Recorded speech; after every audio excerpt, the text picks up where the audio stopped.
Hello there, and a Happy New Year to you from Conversation Collage. Ken Joannesen here, wishing you a very good and happy and healthy 2020. Hope you're doing well, and thank you for tuning in or logging on and downloading. I always want to say tuning in because that's my radio persona background talking there, but thank you for downloading us, hitting up on us on our website and or wherever you get this. So thank you. We appreciate this, and we appreciate you being there for the last 6 months almost here as we've been doing this, and we've had quite a bit of success too, and we thank you for that as well. As we start in on a new year, 2020, a lot of, most everybody takes a look back at the old year, and that's what we're going to do here on this edition of Conversation Collage. As you know, we talk with interesting people. We talk about the things they're interested in. We try to keep it light and friendly, and if you're not careful, you might learn a thing or two by the time we say goodbye. And we're going to take a look at some of our better moments here.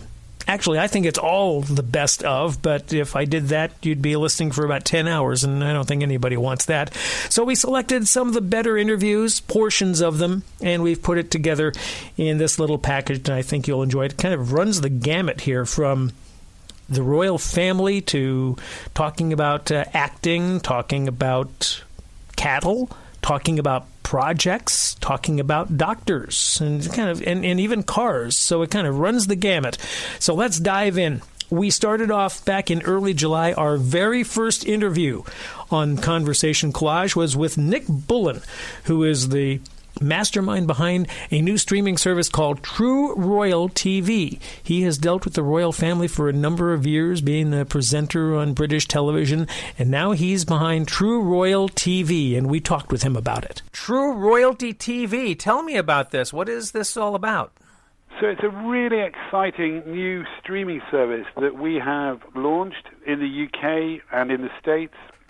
It's the only service that's created to satisfy the millions of fans of the British royal family and royalty across the globe. But it's mainly the British royal family that people are wanting to tune into.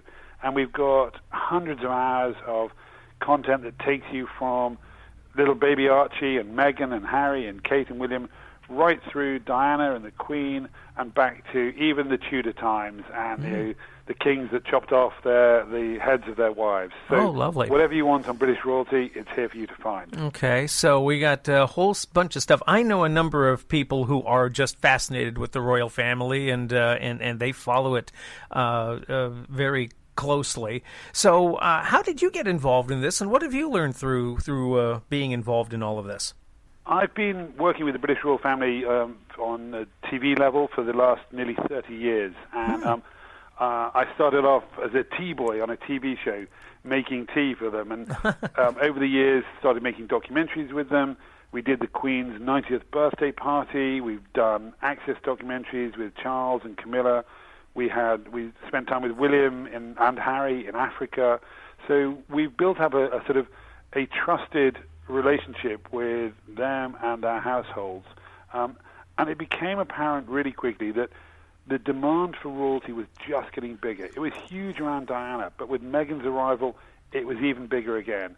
And we decided it was time to start giving people access to royal programming and all their favorite royals 24 hours a day, 7 days a week, on the go, at home, wherever they wanted.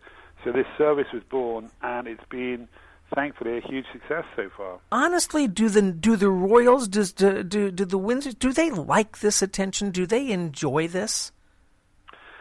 I think it's a tricky question. I think we know that William and Harry are both very wary of the press. They blame the press in many ways, certainly the paparazzi, for their mother's death. Sure. So I think, given their choice, they would live a private life. But they'd listen to their grandmother. And the Queen has this great saying, which is, we have to be seen to be believed. And that's the reality. This family has to be seen. Now, years ago, you could do it by doing a walkabout on the streets and shaking hands and doing a few TV shows. But now the family has to play on a global stage. So they're aware that their brand and their presence has to be played out globally. And you see Harry now agreeing to work with Oprah on a new show. William's working with Netflix on a new show. And what we're doing is bringing all of the best royal content into under one roof, and saying to the world, okay, if you want to know about William and Harry and Kate and Meghan, come to True Royalty, and we'll tell you the truth. You can get behind the headlines, behind the gossip, and we can give you the real story. Nick Bullen with True Royal TV. We talked with him a little later on in the year, talking about a documentary called Meghan for President. And if you want to go to True Royal TV, do a Google search on that. It'll come up, and you can see that documentary. It's quite interesting. In August, we talked with Kate Walsh, the actress who you remember from Grey's Anatomy. I remember her from a sitcom called Bad Judge a few years ago.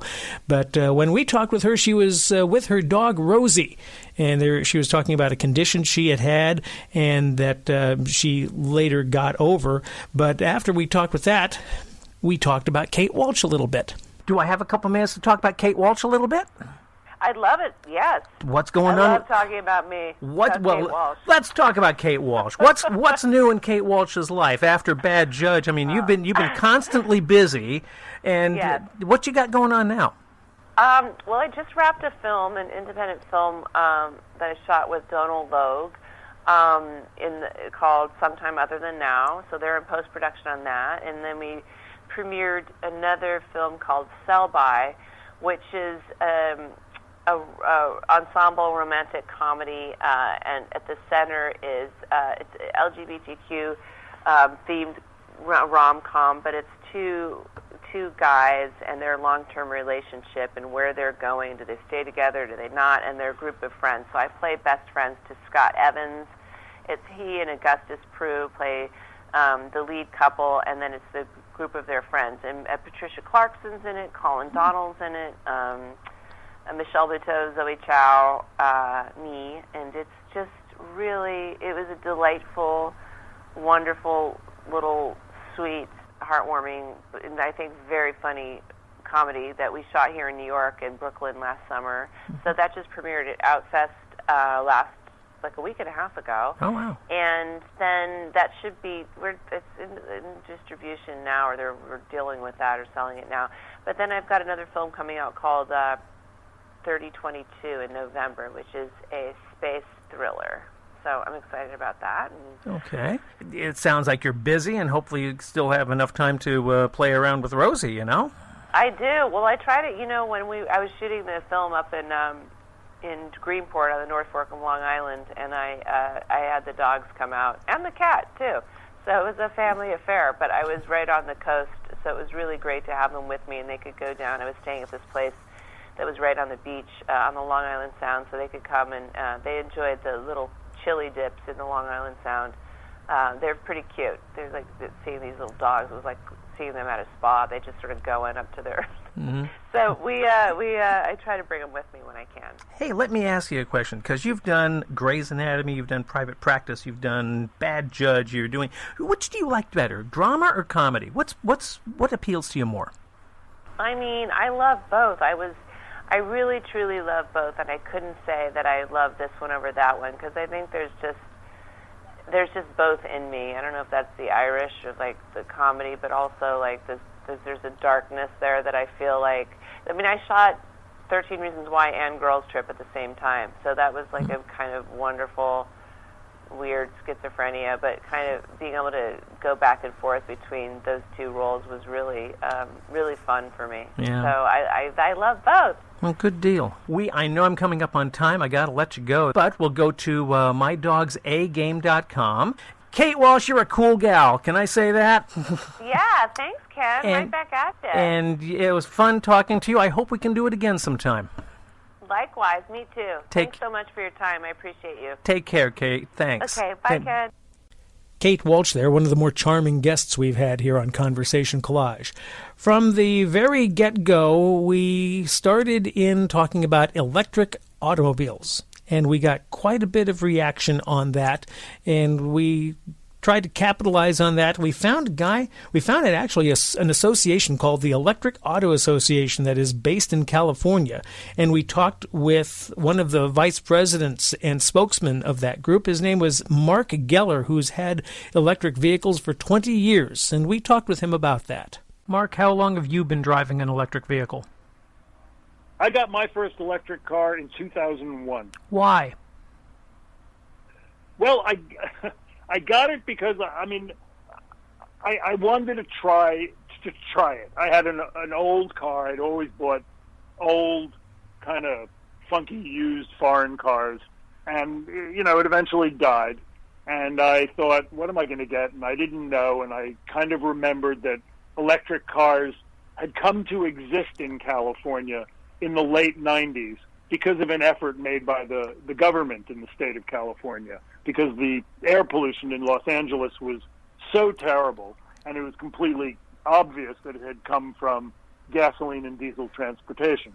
So the state made an effort in the 90s to see if we could get electric vehicles into showrooms. And so there was a period between 1997 and 2003 when there was a mandate to create electric vehicles.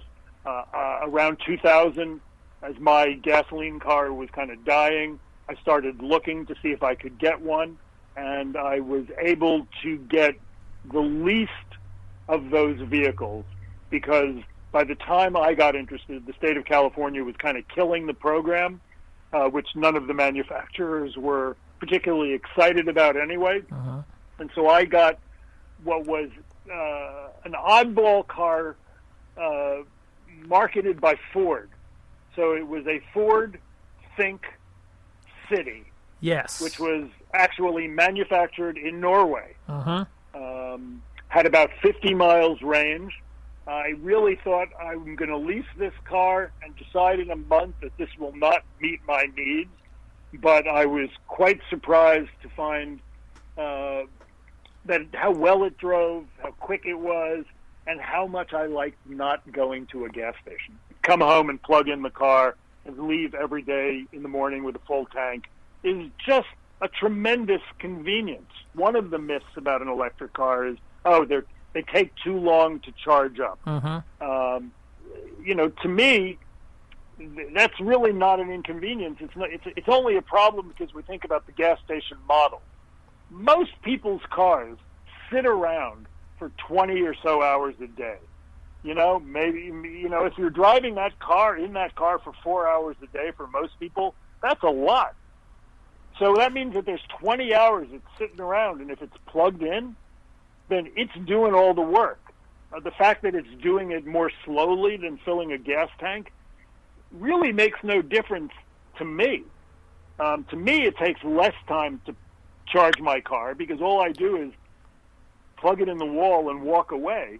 And when I want to use it again, I unplug it. So I find it a complete convenience.